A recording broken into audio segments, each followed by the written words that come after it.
32세시고요. 다발성 간전이가 있으신 상태로 진단이 되셨고 조직 검사를 해봤더니 생물학적 분류에 따르면 3중 음성 유방암으로 확인이 됐다고 해요. 그러면 이 환자분들은 요즘 현재는 어떻게 치료하는지 좀 잠깐 설명 좀 부탁드릴게요. 진짜 우리 모두 다 한숨 쉰 것처럼 사실 뭐 표적 치료제 나오기 전에는 다 이렇게 비슷하게 다 이제 치료를 했지만 이제 남들이 이제 워낙 선두급으로 빨리 이미 나가버리니까 혼자서 뒤처진 느낌이긴 하거든요. 그래서 항암제 밖에는 없고요. 그러니까 세포 독성 항암제. 그래서 약은 A, B, C, D 어떤 조합이냐의 어떤 답은 없습니다. 그거는 이제 임상의사가 그 환자의 특성에 맞게 선택할 것이고, 요하간 기본은 항암 치료다. 단, 이제 지난번에 저희 한번 말씀드렸지만 유전성 유방암의 경우 항상 3중 음성 유방암은 아닌데 이렇게 32세밖에 안 됐잖아요.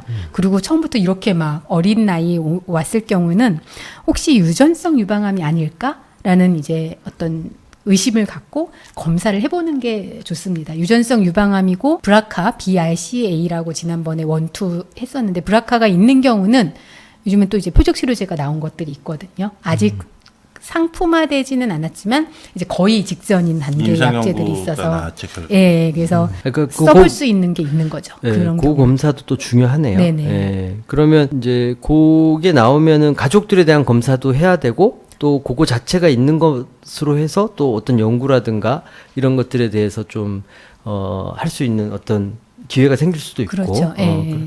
그런 의미에서 어쨌든 3중 음성 유방암 도 하여튼 그런 유전적인 검사 같은 것들이 중요하다. 만약 근데 이 환자가 뭐 75세고 그렇다면 굳이 그런 검사를 하지는 않는데요. 이제 지금처럼 이렇게 나이가 젊고 예, 할 때는 잊지 않는 게 좋을 것 같습니다. 예. 3중 음성 중에서도 아주 젊은 경우에는 유전성 유방암일 가능성에 대한 좀 고려가 필요하다. 그 정도 알겠습니다. 그 세포독성 항암제 밖에 없기는 하지만 세포독성 항암제 종류를 도 사실 종류가 많잖아요. 그래서 그런 것들을 어떻게 이 조합을 해서 쓸 건지 이것들도 그래도 어느 정도는 뭐 아주 정답이 있는 건 아니지만 어느 정도는 좀 그래도 있지 않나요? 어느 정도도 없어요.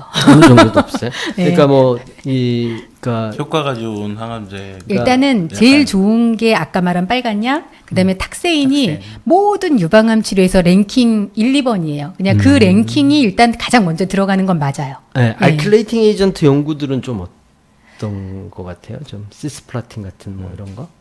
그러니까 그런 플라티눔 계열은 이 3중 음성 유방암에서 이제 조금 되어 있는데요. 기본적으로 빨간약이나 탁세인 계열이 가장 먼저 사실은 트라이가 되는 게 맞고요.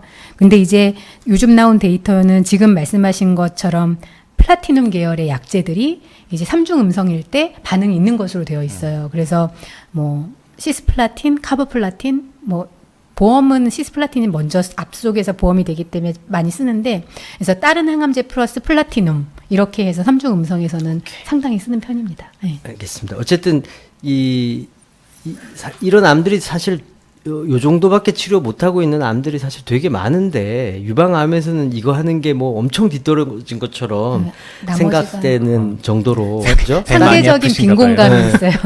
딴 게 엄청 발전해 있어가지고 상대적 빈곤감이 3중 음성 유방암에 있어요. 네. 네, 알겠습니다.